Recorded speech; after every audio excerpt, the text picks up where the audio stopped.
আসসালামু আলাইকুম প্রিয় দর্শক, সবাই কেমন আছেন? প্রতিদিনের মতো চলে আসলাম এই মুহূর্তের 5 আগস্ট 2025 রোজ মঙ্গলবারের খুবই গুরুত্বপূর্ণ ঝড় বৃষ্টি, নিম্নচাপ ও ঘূর্ণিঝড়ের গুরুত্বপূর্ণ আবহাওয়ার খবর নিয়ে। আজ থেকে বাংলার আবহাওয়ায় আবারও আসতে যাচ্ছে নতুন বিরাট বড় পরিবর্তন। সারাদিনে আকাশ মেঘলা থেকে মেঘাচ্ছন্ন হয়ে থাকতে পারে টানা 72 ঘন্টা পর্যন্ত। দেশের দক্ষিণাঞ্চল থেকে শুরু করে উত্তর পূর্বাঞ্চলের প্রত্যেকটা জেলা জুড়েই টানা ভারী থেকে অতি ভারী বর্ষণের সম্ভাবনা রয়েছে পরবর্তী 72 ঘন্টা। টানা ভারী বর্ষণের প্রভাবে দেশের নদ নদীর পানি আবারও বিপদসীমা অতিক্রম করতে পারে। কোথাও কোথাও নিচু গ্রামাঞ্চলগুলো ভয়াবহ বন্যায় তলিয়ে যেতে পারে, এমনই ভয়াবহ পূর্বাভাস জারি করেছে বাংলাদেশ আবহাওয়া অধিদপ্তরের তরফ থেকে। পাশাপাশি প্রিয় দর্শক, আমরা এই মুহূর্তে ইউরোপিয়ান আমেরিকান রাডারগুলো থেকে কি আপডেট পেলাম সর্বশেষ আজকের আবহাওয়ার রিপোর্টে জানিয়ে দিব। বাংলাদেশের 8 বিভাগের 64 জেলা, ভারতের আসাম, মেঘালয়, ত্রিপুরা রাজ্য, পশ্চিমবঙ্গ সহ মিজোরামের প্রত্যেকটা জেলার বিস্তারিত আবহাওয়া আপডেট তুলে ধরা হবে। অবশ্যই ভিডিওটিতে একটি লাইক দিয়ে আমাদের ইউটিউব চ্যানেলটিকে সাবস্ক্রাইব করে রাখুন। কে কোন জেলা থেকে দেখছেন কমেন্ট করে জানিয়ে দিতে ভুলবেন না। এবার জেনে নিন এক নজরে। প্রিয় দর্শক, প্রতিদিনের মতো আমরা শুরুতেই এ পর্যায়ে চলে আসলাম জাপানের কৃত্রিম ভূ উপগ্রহ রাডারের চিত্রে। শুরুতে আমরা দেখে নেব এই মুহূর্তে দেশের কোন কোন অঞ্চলগুলোতে শক্তিশালী বজ্র বৃষ্টির মেঘ তৈরি হচ্ছে। আজ রাতের মধ্যে কোথায় কেমন বৃষ্টিপাত ঘটাতে পারে মেঘের দ্বারা, সে আপডেট আমরা শুরুতে একটু দেখে নেব। তো এই মুহূর্তের লেটেস্ট আপডেট অনুযায়ী ঢাকা বিভাগের প্রায় প্রত্যেকটা জেলার আকাশ সকাল থেকেই মেঘলা থেকে মেঘাচ্ছন্ন হয়ে রয়েছে। পাশাপাশি এই মুহূর্তেও ভারী বৃষ্টিযুক্ত মেঘমালা তৈরি হতে দেখা যাচ্ছে। আজ রাতের মধ্যে ঢাকা বিভাগের অধিকাংশ স্থানে বিক্ষিপ্ত মাঝারি মানের বৃষ্টিপাত হতে পারে। দু এক অঞ্চলে ভারী থেকে অতি ভারী মাত্রার বৃষ্টিপাত হওয়ারও সম্ভাবনা রয়েছে। অন্যদিকে সিলেট বিভাগ হতে দেখা যাচ্ছে ভারী মেঘ তৈরি হয়ে ময়মনসিংহ এবং রাজশাহী বিভাগের ওপর দিয়ে বিস্তার লাভ করতে শুরু করে দিল। এদিকে রংপুর বিভাগের দিকেও শক্তিশালী বজ্র বৃষ্টির মেঘ তৈরি হতে দেখা যাচ্ছে। এই অঞ্চলগুলোতেও রাতের মধ্যে কয়েক দফা মাঝারি মানের বৃষ্টিপাত অতিক্রম করার আশঙ্কা করা যাচ্ছে। এদিকে দক্ষিণাঞ্চলের খুলনা, বরিশাল এবং চট্টগ্রাম বিভাগের জেলাগুলির ওপর দিয়েও মাঝারি মানের মেঘমালা সক্রিয় হয়ে উঠতে শুরু করে দিয়েছে। দু এক অঞ্চলে ভারী বৃষ্টিযুক্ত মেঘও তৈরি হতে দেখা যাচ্ছে। এই অঞ্চলগুলোতেও আজকে মাঝারি মানের বৃষ্টিপাতের সম্ভাবনা রয়েছে। তো পরবর্তী 24 ঘন্টার মধ্যে মেঘমালার যে পরিস্থিতি, সেটি খুলনা, বরিশাল বিভাগের দিকে ব্যাপকভাবে সক্রিয় হয়ে থাকতে পারে। এদিকে ভারতের পশ্চিমবঙ্গের প্রত্যেকটা জেলার আকাশ পুরোপুরি মেঘলা থেকে মেঘাচ্ছন্ন। আজ রাতের মধ্যে ভারী বর্ষণের সতর্কতা রয়েছে এই অঞ্চলগুলোতে। তো এই ছিল এই মুহূর্তের মেঘের পরিস্থিতি। আমরা এই পর্যায়ে চলে আসলাম বৃষ্টিপাতের খবরে। মঙ্গলবার 5 আগস্ট দেশের কোন কোন অঞ্চলগুলোতে বৃষ্টিপাত হতে পারে সেই আপডেট আমরা তুলে ধরব। তো শুরুতে দেখে নেব ঢাকা বিভাগের আবহাওয়া পরিস্থিতি। ঢাকা বিভাগে পরবর্তী 24 ঘন্টার মধ্যে ঢাকা, মুন্সিগঞ্জ, দোহার, নবাবগঞ্জ থেকে শুরু করে এদিকে নরসিংদী, ধামরাই এবং এদিকে কাপাসিয়া থেকে ডেমরা, কটিয়াদি, কিশোরগঞ্জ এই অঞ্চলগুলোর আশেপাশ সহকারে এদিকে গাজীপুর, বালুখা এবং ত্রিশাল, জলছাত্র, কালীহাটি অঞ্চল, এদিকে টাঙ্গাইল এবং বাংশাইল অঞ্চলের প্রত্যেকটা জায়গার উপর দিয়ে ভারী থেকে অতি ভারী বৃষ্টিপাত হতে পারে। পাশাপাশি এদিকে মানিকগঞ্জ, নগরপুর, শিবালয়, পাংশা, রাজবাড়ী, ফরিদপুর, মকসেদপুর, মুন্সিগঞ্জ থেকে শুরু করে এদিকে মকসেদপুর, শিবচর, গোপীনাথপুর, মাদারীপুর, গৌরনদী, টঙ্গিপাড়া, শরীয়তপুর অঞ্চলগুলোর ওপর দিয়েও দেখা যাচ্ছে যে ভারী বৃষ্টিপাতের মেঘের অবস্থান থাকতে পারে। এই অঞ্চলগুলোতে ভারী থেকে অতি ভারী বর্ষণ হতে পারে। বরিশাল বিভাগের আবহাওয়ার রিপোর্টে দেখা যাচ্ছে যে মঙ্গলবার বরিশাল থেকে এদিকে ঝালকাঠি এবং এদিকে কাউখালী, রাজাপুর, পিরোজপুর, দিনাজপুর, বেতাগী, মঠবাড়িয়া, বরগুনা অঞ্চল, এদিকে পাথরঘাটা, কলাপাড়া, চরফ্যাশন, লালমোহন, এদিকে হাতিয়া, এদিকে বুরহানুদ্দিন, ভোপাল, দৌলত খান, ভোলা অঞ্চলের প্রত্যেকটা জায়গার ওপর দিয়ে মতিরহাট, মেহেন্দিগঞ্জ, মুলাডি, অজিপুর এই অঞ্চলগুলোর বিভিন্ন জায়গার ওপর দিয়ে ভারী থেকে অতি ভারী বৃষ্টিপাত হতে পারে, এমনটাই দেখা যাচ্ছে।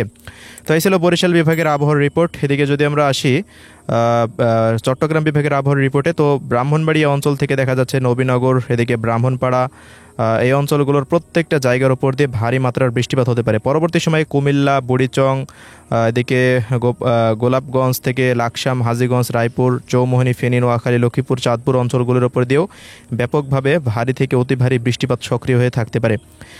পাশাপাশি ভারতের ত্রিপুরা রাজ্যের আমবাসা, আগারতলা, আরামপুর, উদয়পুর অঞ্চলগুলোর বেশিরভাগ স্থানেই মাঝারি মানের বৃষ্টিপাত হওয়ার সম্ভাবনা দেখা যাচ্ছে।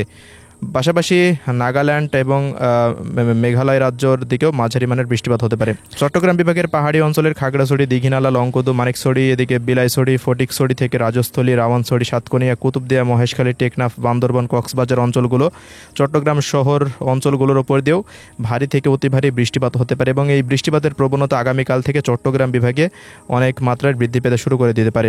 মিজোরাম রাজ্যেও ভারী থেকে অতি ভারী বর্ষণ হতে পারে আগামীকাল। এদিকে খুলনা বিভাগের আবহাওয়ার রিপোর্টে দেখা যাচ্ছে যে শ্যামনগর, মোংলা, বাঁকিরহাট থেকে এদিকে শ্রীকান্তপুর এই অঞ্চলগুলোর অধিকাংশ স্থানেই ভারী থেকে অতি ভারী বৃষ্টিপাত হতে পারে। ঢাকা বাজার, এদিকে ডাকপ থেকে খুলনা, গিলাতলা এবং এদিকে দৌলতপুর, কেশবপুর, অভয়নগর, নড়াইল, যশোর অঞ্চলগুলোর বেশিরভাগ জায়গা এবং এদিকে বেনাপুল, চুয়াডাঙ্গা, দামোড়হুদা, কোটচাঁদপুর, জীবননগর থেকে আলমডাঙ্গা, এদিকে মাগুরা, ঝিনাইদহ এই অঞ্চলগুলোতেও ভারী মাত্রার বৃষ্টিপাত হতে পারে। অন্যদিকে কুষ্টিয়া, মেহেরপুর অঞ্চলগুলোর ওপর দিয়েও মাঝারি থেকে ভারী বর্ষণ হতে পারে। বামন্দি, এদিকে দৌলতপুর, ভেড়ামারা, কুমারখালী, মিরপুর অঞ্চলগুলোতেও ভারী মাত্রার বৃষ্টিপাতের আশঙ্কা করা যাচ্ছে। এদিকে রাজশাহী বিভাগের আবহাওয়ার রিপোর্টে দেখা যাচ্ছে যে মঙ্গলবারের দিন রাজশাহী বিভাগেও বিকেলের পর হতে ব্যাপক হারে কালবৈশাখীর মেঘ প্রবেশ করতে পারে। ওই মুহূর্তে রাজশাহী এবং এদিকে পুঠিয়া, চারঘাট, গোদাগাড়ি থেকে দেখা যাচ্ছে মোহনপুর, এদিকে চাঁপাইনবাবগঞ্জ, মুলাডলি থেকে দেখা যাচ্ছে শিবগঞ্জ, নাচল এবং গোমস্তপুর, নিয়ামতপুর এই অঞ্চলগুলোর আশেপাশ সহকারে পটনীতল, আক্কেলপুর, আদমদিঘি, নওগাঁ, জয়পুরহাট অঞ্চলগুলোতেও ভারী থেকে অতি ভারী বৃষ্টিপাত অতিক্রম করতে পারে। পরবর্তী সময়ে বগুড়া, সিংড়া, নাটোর, পাবনা, সিরাজগঞ্জ, তাড়াশ, ভেড়া, ভাঙ্গুড়া অঞ্চলগুলোর দিকেও এই মেঘটি সক্রিয় হয়ে ভারী থেকে অতি ভারী বৃষ্টিপাত ঘটাতে পারে, এমনই রাজশাহী বিভাগের আবহাওয়ার রিপোর্ট। তো দর্শক, এবার আমরা চলে যাচ্ছি ময়মনসিংহ বিভাগের আবহাওয়া পরিস্থিতিতে। ময়মনসিংহ বিভাগে সারাদিন আকাশ মেঘলা থেকে মেঘাচ্ছন্ন হয়ে থাকতে পারে, তবে বিকেল বা দুপুরের মধ্যে দেখা যাচ্ছে কোথাও কোথাও 40 থেকে 50 মিলিমিটার পর্যন্ত বৃষ্টিপাতের আশঙ্কা থাকছে। এদিকে নেত্রকোনা এবং কেন্দুয়া, ময়মনসিংহ, ফুলপুর, নালিতাবাড়ি, বাহাদুরাবাদ, শেরপুর, জামালপুর অঞ্চলগুলোর অধিকাংশ স্থানে প্রায় 40 থেকে 50 মিলিমিটার পর্যন্ত বৃষ্টিপাত ঘটাতে পারে। সিলেট বিভাগেরও সিলেট, সুনামগঞ্জ, মৌলভীবাজার, হবিগঞ্জ জেলাগুলোর অধিকাংশ স্থানের ওপর দিয়েই মাঝারি, কোথাও কোথাও 60 থেকে 80 মিলিমিটার পর্যন্ত ভারী থেকে অতি ভারী বর্ষণ হওয়ার সম্ভাবনা রয়েছে। মঙ্গলবার পরবর্তী 24 ঘন্টায় এই আবহাওয়ার রিপোর্ট সক্রিয় থাকবে। এবং প্রিয় দর্শক, সিলেট, ময়মনসিংহ ও রংপুর বিভাগে ভারী বর্ষণের প্রভাবে নদ নদীর পানি বিপদসীমা অতিক্রম করতে পারে। নিচু গ্রাম অঞ্চল বন্যায় প্লাবিত হওয়ার সম্ভাবনা রয়েছে। রংপুর বিভাগের আবহাওয়ার রিপোর্টে দেখা যাচ্ছে রংপুর, দিনাজপুর, ঠাকুরগাঁও, পঞ্চগড়, নীলফামারী, লালমনিরহাট, কুড়িগ্রাম, গাইবান্ধা, এদিকে জলঢাকা, দেবীগঞ্জ, বোদা অঞ্চলগুলোর অধিকাংশ স্থানেই মাঝারি থেকে ভারী থেকে অতি ভারী বৃষ্টিপাত হতে পারে এবং তা পরবর্তী 10 দিন পর্যন্ত টানা সক্রিয় হয়ে থাকার সম্ভাবনা রয়েছে। রংপুর বিভাগের বৃষ্টিপাতের প্রবণতা আস্তে আস্তে অনেকটা বৃদ্ধি পেতে পারে। দেখি ভারতের কলকাতার আবহাওয়ার রিপোর্টে দেখা যাচ্ছে উত্তর ও দক্ষিণ 24 পরগনা, পূর্ব পশ্চিম মেদিনীপুর, ঝাড়গ্রাম অঞ্চলগুলো, নদিয়া জেলা এবং হাওড়া, হুগলি, বর্ধমান অঞ্চলগুলোতে মাঝারি থেকে ভারী থেকে অতি ভারী মাত্রার বৃষ্টিপাতের আশঙ্কা। পরবর্তী সময়ে মালদা, বীরভূম অঞ্চলগুলোতে, মুর্শিদাবাদ, উত্তর ও দক্ষিণ দিনাজপুরে দেখা যাচ্ছে যে ব্যাপকভাবে ঝড় বৃষ্টি সক্রিয় হয়ে উঠতে পারে। ওই অঞ্চলগুলোতেও ভারী থেকে অতি ভারী বৃষ্টিপাত হওয়ারও একটা সম্ভাবনা রয়েছে। উত্তরবঙ্গের দার্জিলিং, জলপাইগুড়ি, আলিপুরদুয়ার, কোচবিহার, কালিম্পং অঞ্চলগুলোতেও মাঝারি ভারী বৃষ্টিপাতের আশঙ্কা রয়েছে। আসাম, মেঘালয় অঞ্চলগুলোতেও মাঝারি থেকে ভারী বৃষ্টিপাত সক্রিয় হয়ে থাকতে পারে। এছাড়া প্রিয় দর্শক, টানা ভারী বর্ষণের প্রবণতা আগামী বুধবার থেকে অনেকটা বৃদ্ধি পাওয়ার সম্ভাবনা রয়েছে দক্ষিণাঞ্চলের জেলাগুলিতে, বিশেষ করে খুলনা, বরিশাল, চট্টগ্রাম এবং মধ্যাঞ্চলের ঢাকা বিভাগে ব্যাপকভাবে সক্রিয় হয়ে উঠতে পারে ভারী বর্ষণ। এবং শেষ দফায় বৃষ্টিপাত 10 তারিখ পর্যন্ত চলমান থাকতে পারে বা 9 আগস্ট পর্যন্ত। এর পরবর্তী সময়ে 1 সপ্তাহ পর্যন্ত আবহাওয়া ফাঁকা হতে শুরু করে দিতে পারে। 1 সপ্তাহ রৌদ্রোজ্জ্বল আবহাওয়া থাকার পর 15 বা 16 আগস্ট থেকে আবারও নতুন বৃষ্টিবলয় দেশে প্রবেশ করার সম্ভাবনা রয়েছে। তো এই ছিল আজকের আবহাওয়া।